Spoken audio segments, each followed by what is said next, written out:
नमस्कार दोस्तों।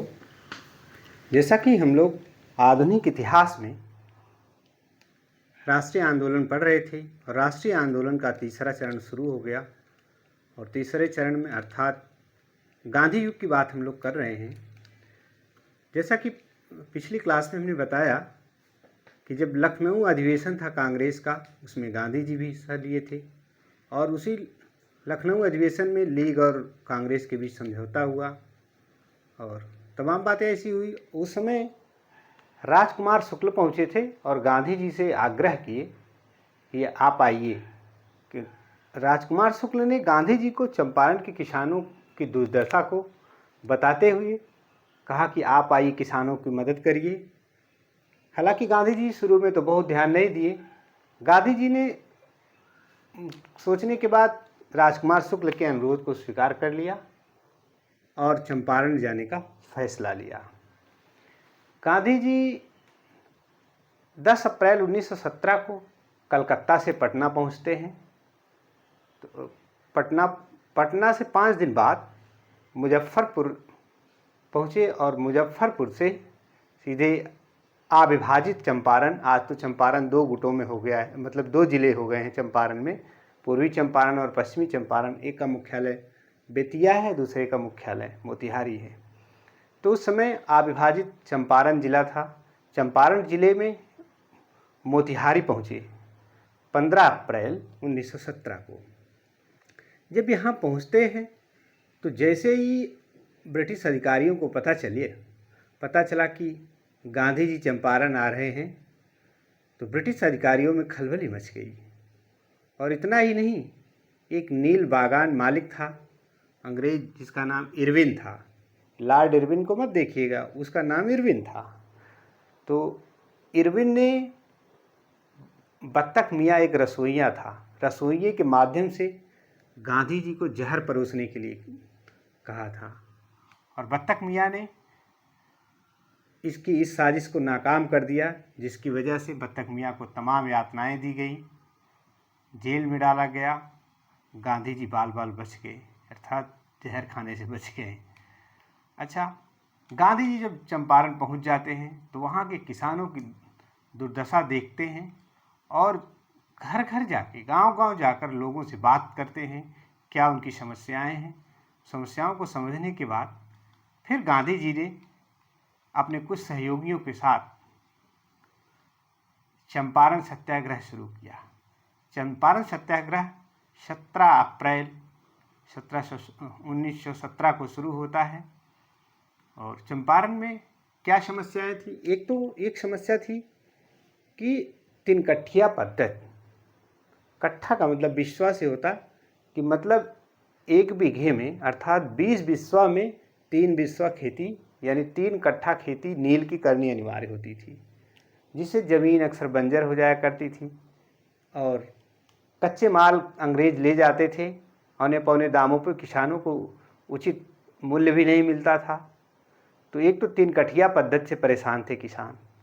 दूसरी गिरमिटिया प्रथा। गिरमिटिया मतलब बंधुआ मजदूरी। बंधुआ मजदूरी का मतलब ये होता था कि अगर कोई भी भारतीय, कोई भी व्यक्ति अंग्रेज़ों के यहाँ नौकरी कर रहा है तो बंद कर रहेगा, वो कहीं और नौकरी नहीं कर सकता है। वो जब चाहे जहाँ भेजेगा वहीं उसको जाना पड़ता था। तो गिरमिटिया प्रथा एक बहुत भयावह थी। 2 समस्याएं। तीसरी समस्या थी सरह बेसी। सरह बेसी का मतलब बढ़ी हुई लगान की दर। एक तो उपज अच्छी नहीं होती थी और अंग्रेज सरकार लगान की दरें बहुत ऊंची कर रखी थी। तो इस पर गांधी जी ने अपने कुछ साथियों के साथ आवाज़ उठाई, आंदोलन किया, जिसको सत्याग्रह कह सकते हैं कि चंपारण सत्याग्रह। चंपारण सत्याग्रह में इनके कुछ साथी थे जिनका नाम था जैसे राजकुमार शुक्ल, मजहरुल हक, जेबी कृपलानी, ब्रज किशोर, महादेव भाई देसाई जो इनके निजी सचिव भी हुआ करते थे, डॉक्टर राजेंद्र प्रसाद और नरहर पारेख। इन लोगों के साथ इन्होंने अपना कार्य शुरू किया और अंततोगत्वा अंग्रेजी सरकार को झुकना पड़ा। इसमें अंग्रेजी सरकार ने एक कमीशन का गठन किया। सर फ्रैंक स्लाई एक फ्रैंक स्लाई की अध्यक्षता में फ्रैंक स्लाई कमीशन का गठन हुआ, जिसके स्वयं गांधी जी भी सदस्य थे। गांधी जी इस आयोग की रिपोर्ट के आधार पर तिनकठिया समाप्त की गई और गिरमिटिया प्रथा समाप्त की गई और सरह बेसी अर्थात जो बढ़ी हुई लगान की दर थी 25% मुआवजे की राशि किसानों को वापस किया गया। इस तरह से गांधी जी का चंपारण सत्याग्रह सफल हुआ। तो भारत में गांधी जी का प्रथम सत्याग्रह चंपारण के रूप में सफल हुआ।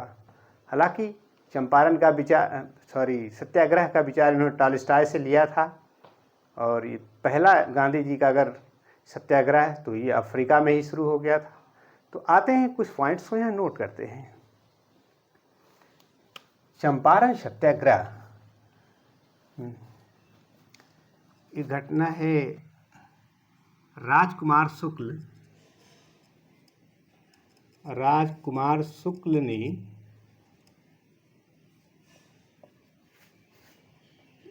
गांधी जी से चंपारण के किसानों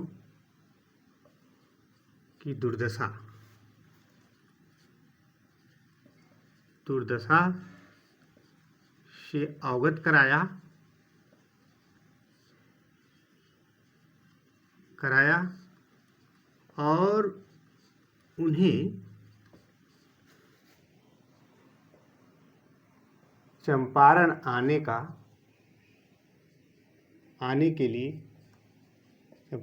के लिए आग्रह किया।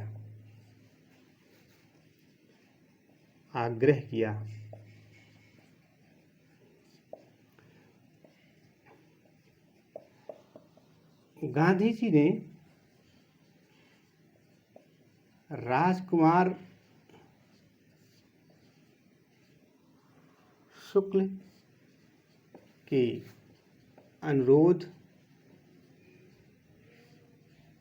को स्वीकार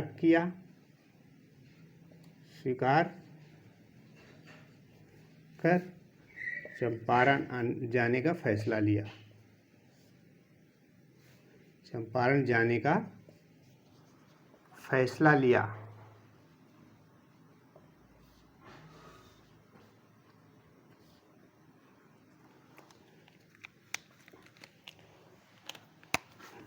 तिथि याद रखनी है 10 अप्रैल 1917 को गांधी जी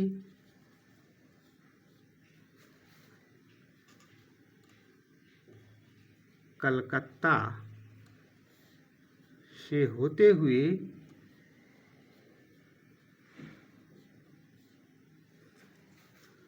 पटना पहुंचे।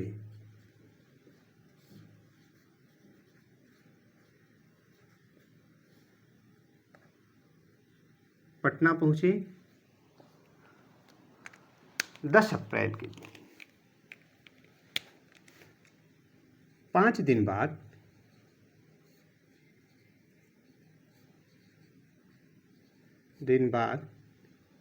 यानी 15 अप्रैल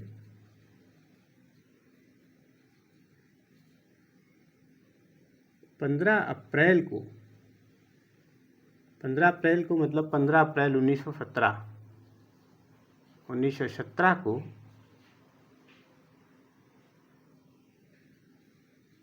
पटना से मुजफ्फरपुर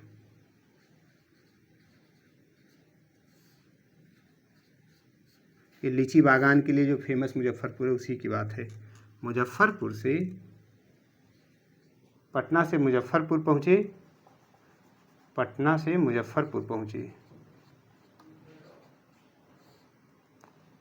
तथा मुजफ्फरपुर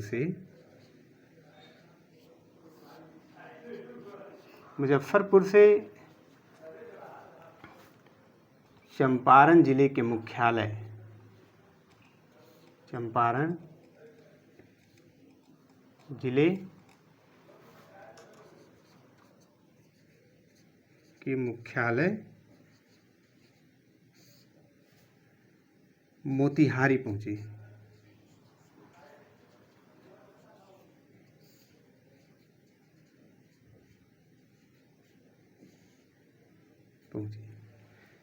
अपनी कुछ व्यवस्था है कि बोर्ड में उतनी जगह नहीं है कि ज़्यादा तथ्य लिखे, इसको आप पास करके नोट बना लेंगे, आगे ऊपर से मिटाते हैं और फिर लिखते हैं।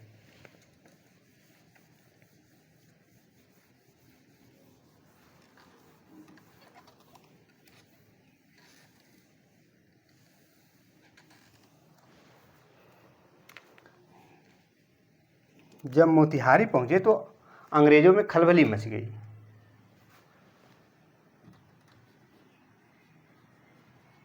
चंपारण पहुंचे तो अंग्रेज अधिकारियों में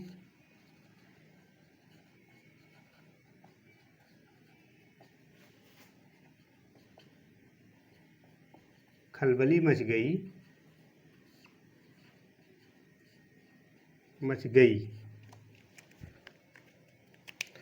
अब ये चीज़ें लिखने की नहीं, लेकिन फिर भी लिख दिया हमने, खलबली मच गई।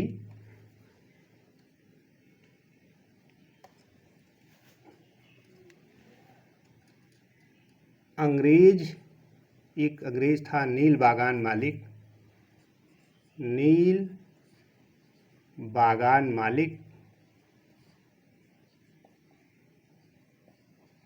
मालिक ने बत्तख मियाँ, याद रखेंगे, नाम बड़ा इम्पोर्टेंट, बीपीएससी ने सवाल को पूछ भी लिया था। बत्तख मियाँ रसोइया थे, रसोइये के माध्यम से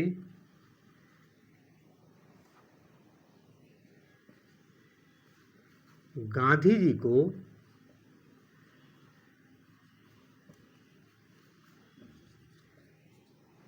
जहर देने का प्रयास किया गया, देने का असफल प्रयास किया गया।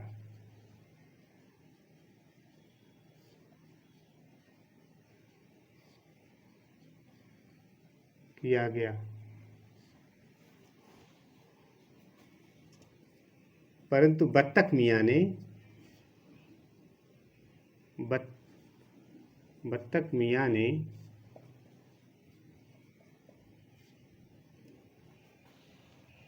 और ये जो नील बागान मालिक था उसका नाम था इरविन, परंतु बत्तख मियाँ ने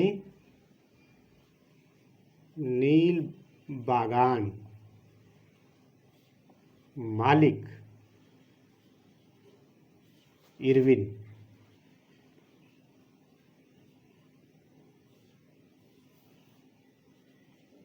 के इस षड्यंत्र का पर्दाफाश कर दिया।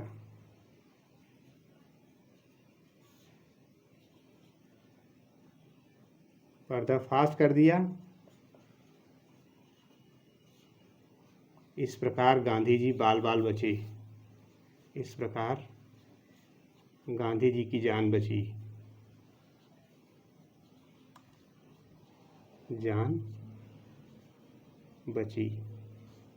ये थे देशभक्त।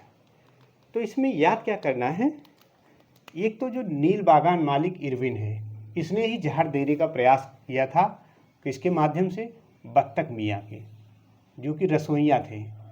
और बत्तख मियाँ ने पहले ही बता दिया कि खाने में जहर है, इसलिए गांधी जी बाल बच गए। तो अब गांधी जी पहुंचते हैं, इसका स्क्रीनशॉट ले लें या पास करके नोट बना लेंगे, हम आगे की बात लिखते हैं। अब 1917 यानी 17 अप्रैल 1917 को चंपारण सत्याग्रह शुरू होता है, और चंपारण सत्याग्रह में गांधी जी के साथी कौन कौन थे और क्या क्या बातें थी, उस चीज़ों को हम यहाँ नोट करते हैं। अब इसे मिटाएंगे। तिथियाँ थोड़ा याद रखना, क्योंकि जिस तरह एग्ज़ाम का ट्रेंड बदल रहा है चीज़ें, अभी आपने मेरी पिछली क्लास देखा होगा, कुछ क्लास यूपीएससी में डायरेक्ट सवाल आए हुए हैं। तो उम्मीद करता हूँ कि जो मैं यहाँ पढ़ाता हूँ आप इस पर मत जाइए कि टेक्नोलॉजी कितनी बेहतर है, अब यहाँ पे कंटेंट्स आपको कितना बेहतर मिल रहा है। और आप लाइक भी करें, शेयर करें, सब्सक्राइब करें। चैनल जितना ग्रोथ करेगा उतना अच्छी और क्वालिटी इसमें बढ़ेगी। और फिर मैं, जो मेरा पसंदीदा एक सब्जेक्ट और है संविधान, उसको भी पढ़ाऊँगा, लेकिन सब्सक्राइबर बढ़ेंगे तब। और आप पढ़ते हैं तो लाइक करें, कमेंट करें, ताकि मुझे लगे कि आप मुझे ध्यान से सुनते हैं। अदरवाइज इन चीज़ों का कोई बहुत मतलब नहीं निकलता। चलिए इसको मिटाते हैं।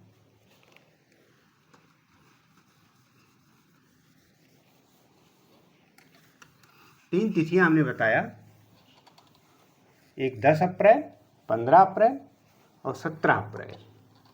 तीन तिथियों का उल्लेख यहाँ पे मैंने किया। तो क्या आप पूछता है कि गांधी जी कहाँ से होते हुए कहाँ गए?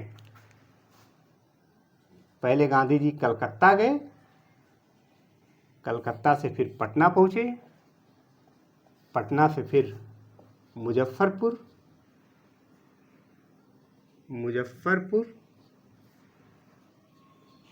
और फिर मुजफ्फरपुर से फिर मोतिहारी पहुँचे, यानी चंपारण। चंपारण जिला है, उसका मुख्यालय था मोतिहारी। चंपारण या चंपारण, और ये चंपारण पहुँचे। चंपारण का जो मुख्यालय है मोतिहारी। सवाल बन सकता है कि गांधी जी कहाँ से होते हुए कहाँ गए? या 10 अप्रैल से गए, पटना पहुँच गए, फिर 15 अप्रैल को निकलते हैं मुजफ्फरपुर, फिर उसी दिन 15 अप्रैल को आ जाते हैं यहाँ, और फिर 17 अप्रैल को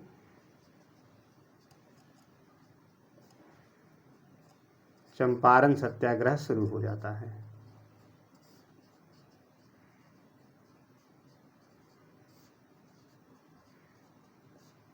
शुरू होता है।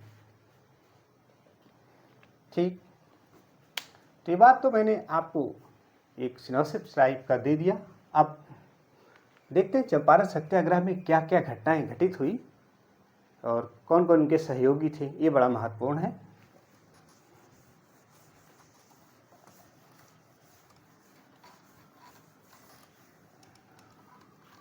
और आप कमेंट में मुझे बताएंगे गूगल करके किसी तरीके से कि आज जो चंपारण है, एक पूर्वी चंपारण, एक पश्चिमी चंपारण, तो दोनों के मुख्यालय कौन कौन से हैं? पूर्वी चंपारण का मुख्यालय कौन है और पश्चिमी चंपारण का मुख्यालय कौन है? अगर आप बीपीएससी की तैयारी करते हैं तो ज़रूर जानना चाहिए आपको। अदरवाइज जो मैं पढ़ा रहा हूँ, ये नेशनल जीके पढ़ा रहा हूँ, ऑल इंडिया लेवल पे किसी भी एग्जाम के लिए कारगर होगा। हाँ, अब चंपारण सत्याग्रह में हम तीन बातों को ध्यान देते हैं। एक तो क्या था, पहली बात कि तीन कठिया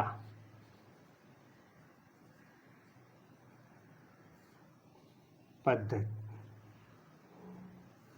तीन कठिया प्रणाली,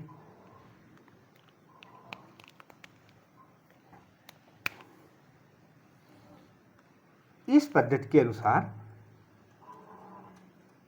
इसके अनुसार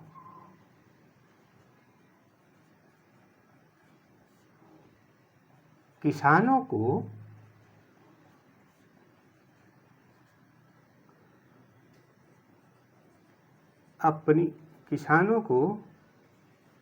अपनी भूमि के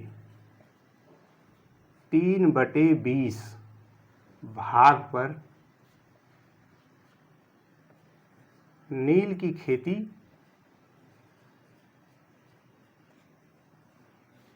करना अनिवार्य था।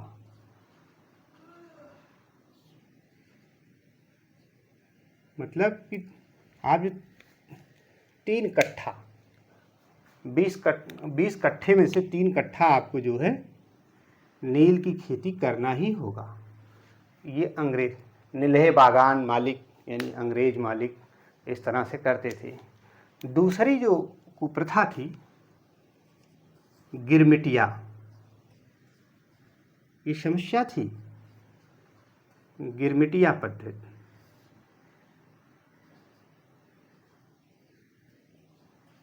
इसे हम कह सकते हैं बंधुआ मजदूरी, बंधुआ मजदूरी।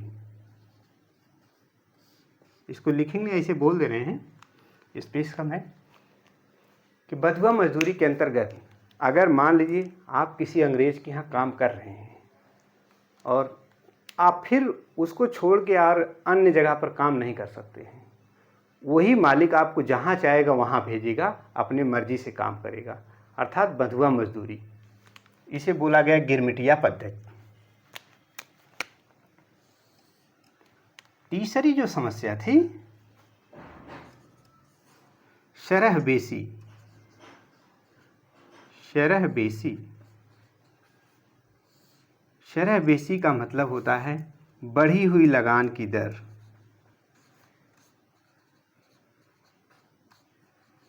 लगान की दर हमारे भोजपुरी में बेसी बोलते हैं, बेसी माने अधिक। अधिक बढ़ी हुई लगान की दर से मतलब है शरह बेसी का।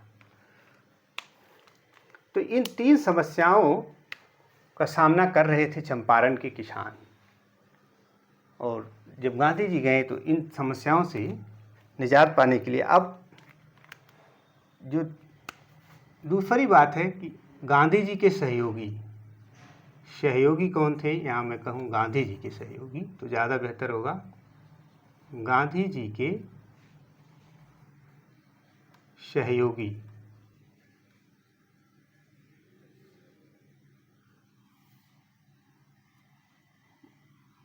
जेल में भी डाल दिया गया था, लोगों को बड़ी यातनाएं दी गई थी। गांधी जी के जो सहयोगी थे, पहली बात तो जिन्होंने एक सहयोगी राजकुमार शुक्ल, इन्होंने बुलाया ही था।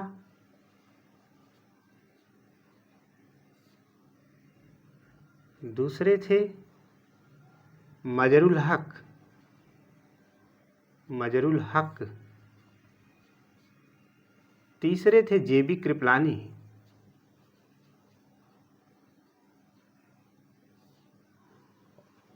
चौथे थे नरहरि पारेख, नरहरि पारेख।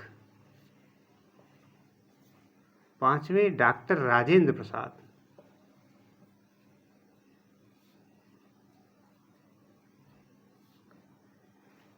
और मजरुल हक भी हो गए, जेबी कृपलानी हो गए, डॉक्टर राजेंद्र प्रसाद भी हो गए, और इनके एक निजी सचिव थे महादेव भाई देसाई, और एक थे ब्रज किशोर। छठे थे ब्रज किशोर।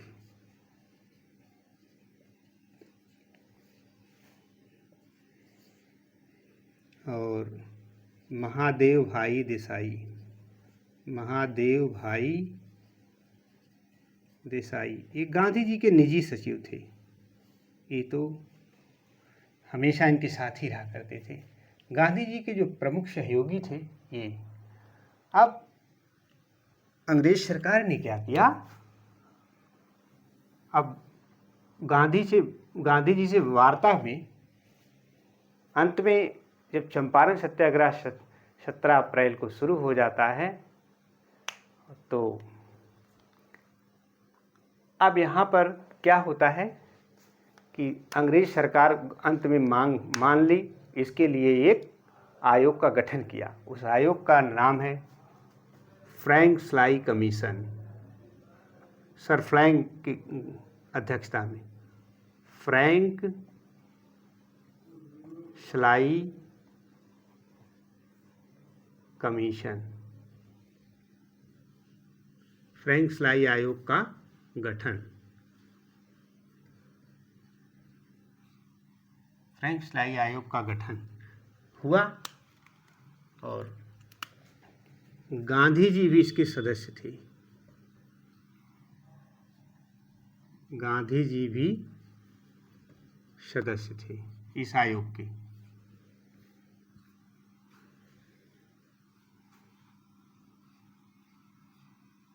इस आयोग की रिपोर्ट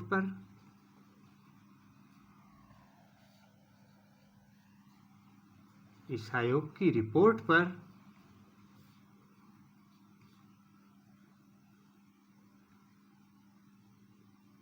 तीनों प्रथाएं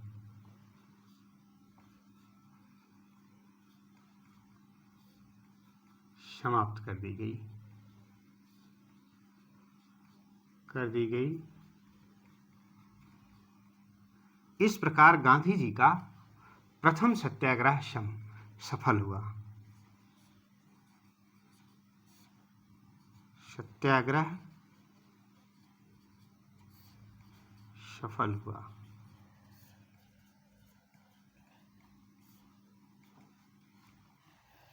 ये कि जो बढ़ी हुई लगान की दर थी, 3 कठिया पद्धति, अब निलहे बागान मालिक जो थे, ये जो बागान मालिक ये यहाँ से छोड़कर कहीं और चले गए और गिरमिटिया प्रथा समाप्त कर दी गई।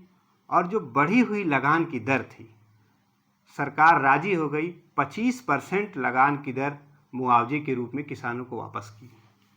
तो यहीं पर कहीं लिख दे रहे हैं,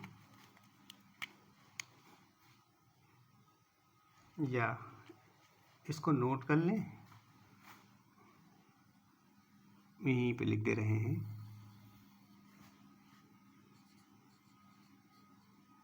25% बढ़ी हुई लगान की दर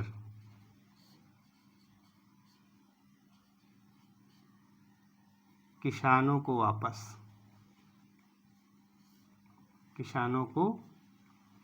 वापस की गई इस आयोग की सिफारिश पर। और इसी चंपारण सत्याग्रह के दौरान रविन्द्रनाथ टैगोर ने गांधी जी को महात्मा की उपाधि दी और गांधी जी ने रविन्द्रनाथ टैगोर को गुरुदेव की उपाधि दी। ये सवाल पूछा जाता है, इसको नोट कर लें या 5 करके बना लें, तब अगली बात हम थोड़ा सा लिख दें।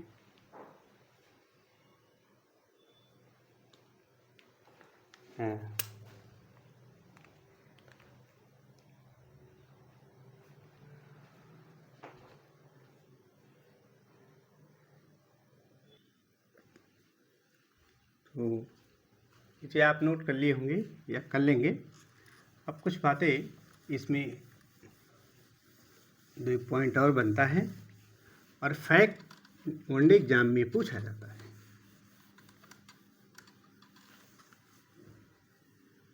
तो ये पूछा जाता है कि किस महात्मा की उपाधि इन्हें कब मिली। इसी आंदोलन या सत्याग्रह जो था चंपारण सत्याग्रह के दौरान गांधी जी को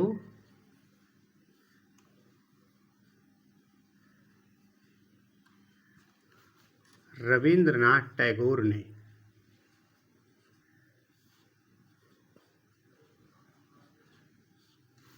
महात्मा की उपाधि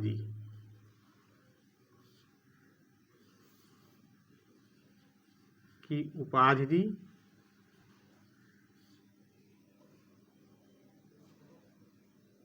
और गांधी जी ने रविन्द्रनाथ टैगोर को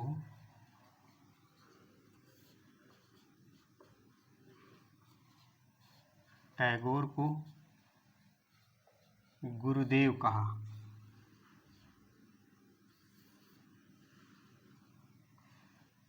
पत्र, जब गांधी जी पत्र लिखते थे तो उनको गुरुदेव से संबोधित करते थे, और जब रविन्द्रनाथ टैगोर गांधी जी को पत्र लिखते थे तो महात्मा गांधी कहते थे। तो ये चंपारण सत्याग्रह के दौरान ही इन्हें महात्मा की उपाधि रविन्द्रनाथ टैगोर के द्वारा दी गई। इस बात को आप नोट कर लें। हम इसके बाद आएंगे दूसरा, गांधी जी का जो दूसरा आंदोलन चला, अहमदाबाद मिल मजदूर आंदोलन। ये फरवरी मार्च 1918 की घटना है। ये कहें तो गांधी जी का भारत में दूसरा सत्याग्रह है। कारण ये था कि उस समय प्लेग फैला हुआ था, प्लेग जैसी महामारी फैली हुई थी और उसमें बोनस देने की बात हो रही थी। तो इसका जो कारण है अहमदाबाद मिल मजदूर आंदोलन का, कि अब मजदूरों की मांग थी कि 50% बोनस दिया जाए, जबकि मिल मालिक केवल 20% बोनस देने के लिए तैयार हुए थे। तो अब इस आंदोलन का नेतृत्व गांधी जी ने किया और एक मिल मालिक थे अम्बालाल और उनकी बहन अनसुईया बेन, ये दोनों लोग भी मजदूरों के पक्ष में गांधी जी के साथ धरने पर बैठ गए। लिहाजा एक ट्रिब्यूनल का गठन किया गया और इस ट्रिब्यूनल ने आदेश दिया, अर्थात इसी आंदोलन में गांधी जी ने अपना पहला अनशन शुरू किया। पहला अनशन गांधी जी का अहमदाबाद मिल मजदूर आंदोलन में था। अनशन किया और ट्रिब्यूनल का गठन किया गया और ट्रिब्यूनल मतलब न्यायाधिकरण, उस ट्रिब्यूनल के आदेश पर अब एक सहमति बनी कि न तो 50% जो मजदूर मांग रहे हैं वो दिया जाएगा और न जो 20% की बात मिल मालिक कह रहे हैं वो होगा। दोनों के बीच का रास्ता निकाला गया। एक को 15% बढ़ने की बात की गई, एक 15% घटने की, अर्थात ओवरऑल अब 35% बोनस देने की बात बनी। यानी अब जो प्लेग बोनस था 35% दिया जाएगा। तो इसको आपने नोट कर लिया होगा, नहीं नोट किए तो स्क्रीनशॉट मार लीजिए और मैं लिखता हूँ आगे अहमदाबाद मिल मजदूर आंदोलन।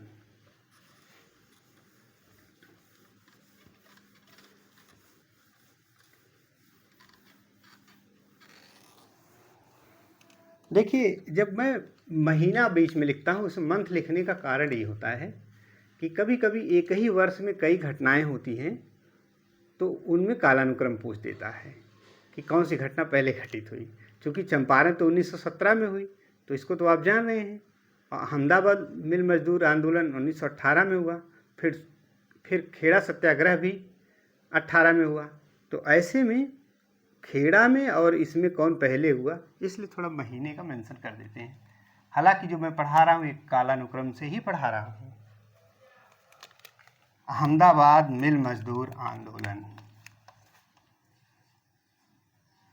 अहमदाबाद मिल मजदूर आंदोलन।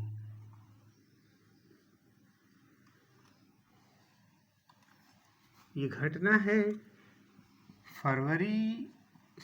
फरवरी मार्च 1918 की घटना है।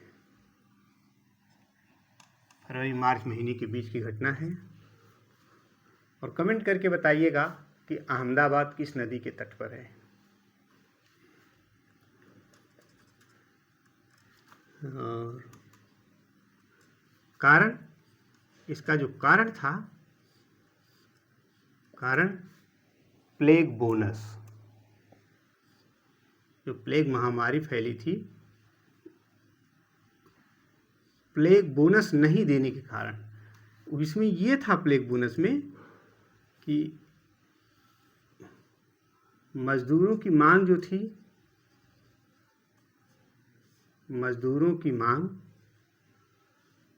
मिल मजदूरों की जो मांग थी वो 50% बोनस की थी, 50% बोनस।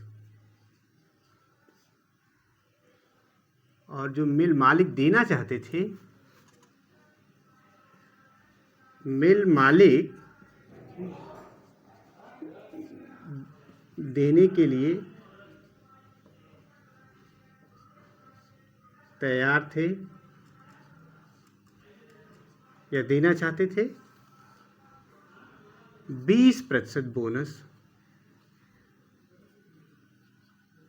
20% बोनस। अब असहमत हो गई दोनों में। तो अब गांधी जी का कद इतना बड़ा हुआ, मिल मजदूर गांधी जी से मिले और गांधी जी ने इसमें आंदोलन छेड़ दिया। तो इस आंदोलन का नेतृत्व गांधी जी ने किया। इस आंदोलन का नेतृत्व गांधी जी ने अनशन के साथ शुरू किया। अनशन के साथ शुरू किया।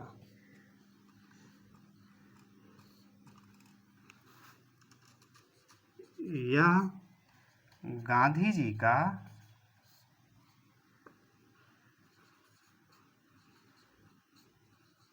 भारत में पहला अनशन था। ध्यान रखना, गांधी जी का पहला अनशन कब था, तो ये बात पूछी जाती है। मिल मालिक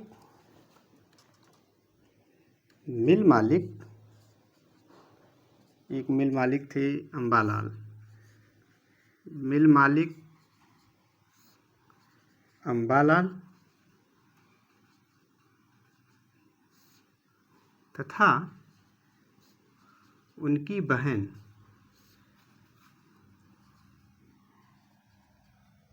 अनुसुईया बेन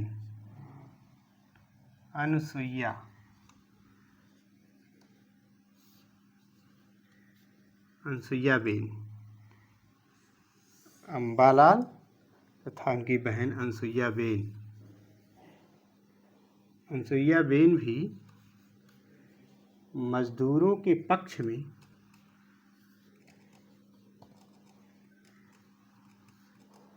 में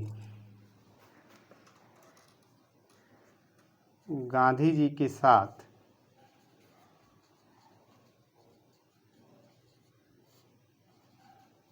धरने पर बैठे।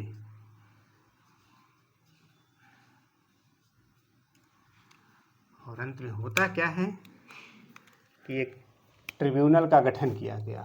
यहाँ लिख दे रहे हैं, इस आंदोलन के कारण ट्रिब्यूनल का गठन किया गया। ट्रिब्यूनल का गठन किया गया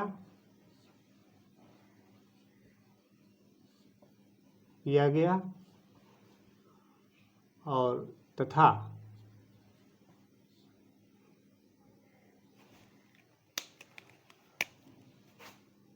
जो 35% बोनस देने पर सहमति बनी।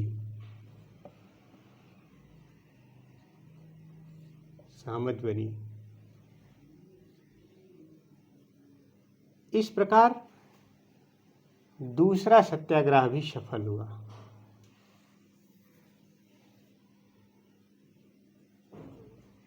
दूसरा सत्याग्रह भी सफल हुआ। अब गांधी जी दिन प्रतिदिन नेशनल हीरो बनते जा रहे हैं।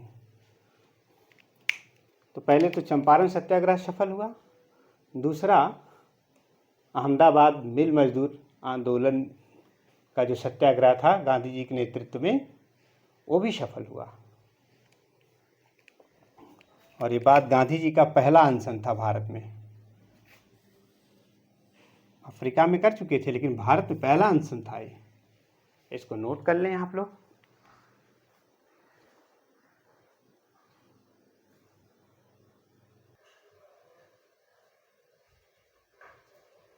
तो 5 करके नोट्स आप लोग बना लेंगे। और अब हम खेड़ा सत्याग्रह के बारे में चर्चा करेंगे। खेड़ा सत्याग्रह गुजरात में खेड़ा नमक स्थान पर यानी 1918 में। इसका कारण ये था कि अकाल पड़ा था। अकाल पड़ने के बावजूद भी भूमि करों की जबरन वसूली होती थी, भू राजस्व जबरन वसूला जाता था।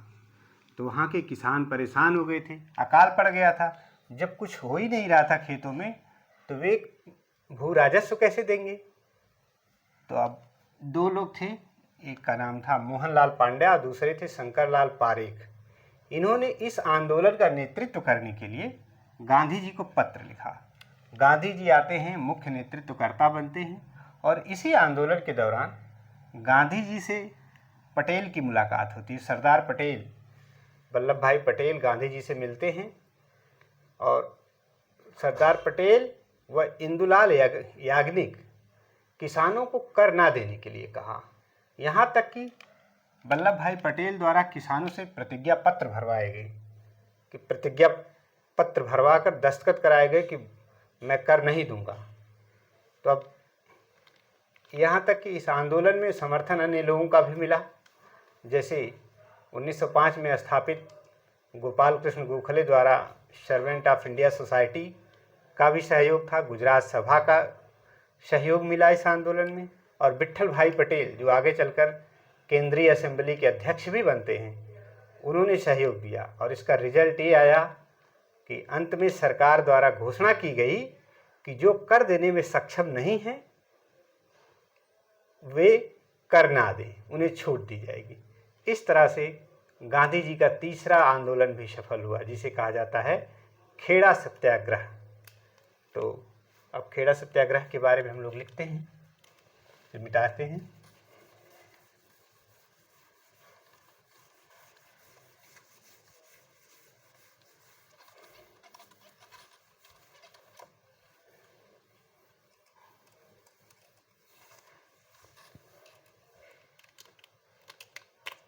खेड़ा सत्याग्रह, खेड़ा सत्याग्रह ये भी हुआ 1918 में। ध्यान देना, ये अहमदाबाद मिल मजदूर के बाद की बात है। कारण क्या था इस सत्याग्रह का कि अकाल पड़ने के बावजूद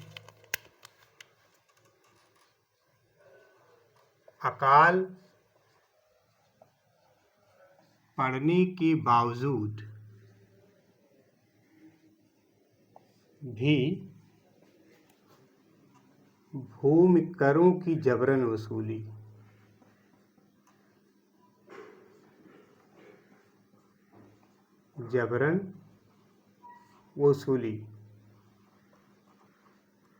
जब खेती में कुछ हो ही नहीं रहा तो ये लोग भू राजस्व देंगे कहाँ से।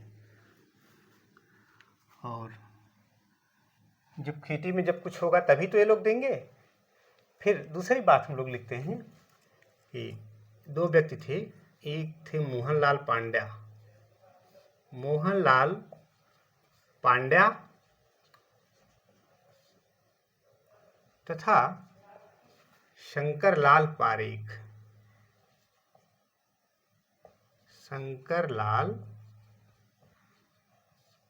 पारेख ने इस आंदोलन का नेतृत्व करने के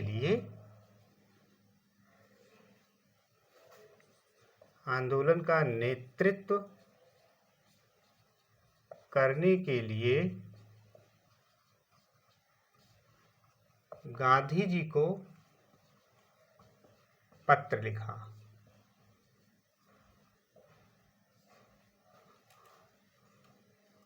और गांधी जी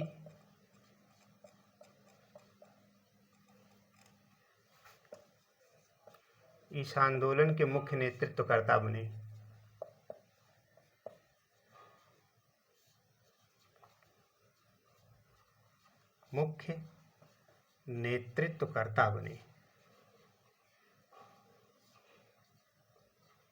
साथ साथ ये बात जानना चाहिए आपको कि इसमें कारण क्या था कि अकाल पड़ने के बावजूद भी भूमिकरों की जबरन वसूली के कारण खेड़ा सत्याग्रह हुआ। और खेड़ा सत्याग्रह में किसके बुलाने पर गांधी जी इसका नेतृत्व किए? तो शंकरलाल पारेख और मोहनलाल पांड्या ने गांधी जी को पत्र लिखा था इस आंदोलन का नेतृत्व करने के लिए। और पटेल जी पहली बार जुड़ते हैं। तो इसी आंदोलन के दौरान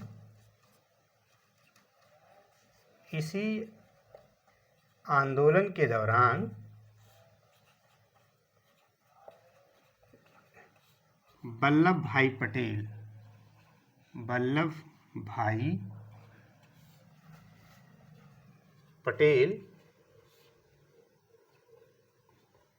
गांधी जी के साथ हुए। पहला मौका था। इसके पहले गांधी जी से इनके साथ नहीं रहते थे। यानी पहली बार अगर पूछा जाए कि सरदार पटेल सबसे पहली बार गांधी जी के साथ कब आए, तो आप कहेंगे खेड़ा सत्याग्रह में। और पटेल द्वारा किसानों से प्रतिज्ञा पत्र भरवाया गया। वल्लभ भाई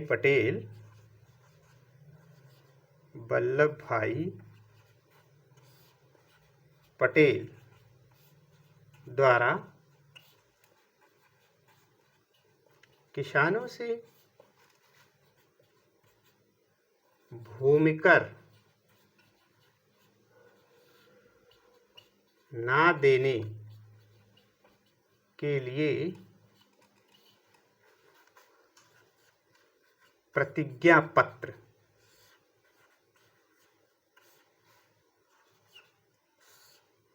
भरवाए गए। अब यहाँ भी एक ऑब्जेक्टिव सवाल आता है कि खेड़ा सत्याग्रह में कर ना देने के लिए किसने प्रतिज्ञा पत्र भरवाया था? तो सरदार वल्लभ भाई पटेल ने। अभी सरदार शब्द नहीं लगेगा, सरदार तो आगे चल के इन्हें उपाधि दी जाती है। अभी वल्लभ भाई पटेल ने ही प्रतिज्ञा पत्र भरवाए थे कि आप कर मत दीजिए आप लोग। तो बात करके नोट कर लें इसे, क्योंकि बोर्ड छोटा है और इसलिए ज़्यादा इसमें आता नहीं है। बाकी वाली बात हम लिखते हैं। तो आंदोलन के साथ अन्य लोग भी आए। Servant of India society I, Gujarat सभा आया, विट्ठल भाई पटेल आए। तो अब हम इसे मिटाते हैं।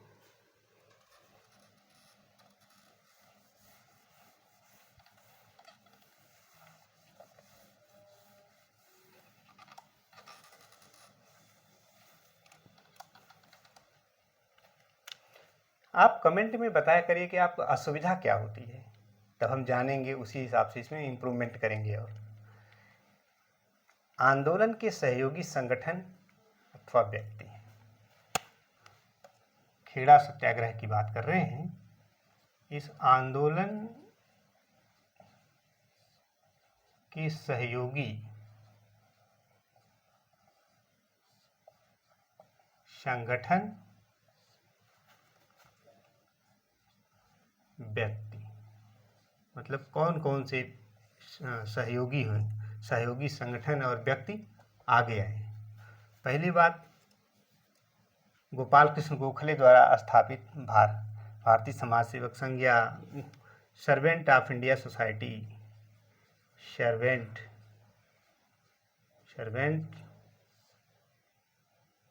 सर्वेंट्स ऑफ इंडिया सोसाइटी ने भी समर्थन किया। दूसरा, गुजरात सभा ने समर्थन किया, ये संगठन है। तीसरे एक व्यक्ति थे, विट्ठल भाई पटेल ने भी इसका समर्थन किया। विट्ठल भाई पटेल ने समर्थन किया इस आंदोलन का। पूछा जाता है कि निम्न में से कौन सा संगठन समर्थन नहीं किए या समर्थन किया? समर्थन किया में तो तीनों ने समर्थन किया। परिणाम क्या होता है? सरकार द्वारा घोषणा कर दी जाती है कि अब जो लोग कर देने के योग्य नहीं हैं, सक्षम नहीं हैं, उन्हें छूट दी जाएगी। परिणाम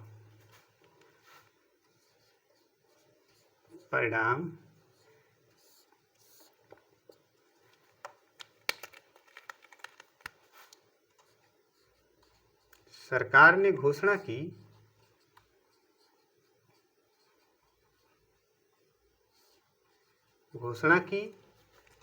कि जो लोग कर देने में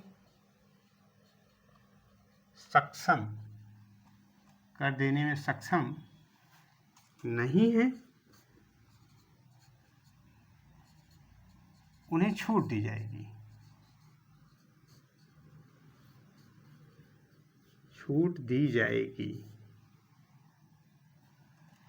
इसका परिणाम ये हुआ कि आंदोलन सफल रहा।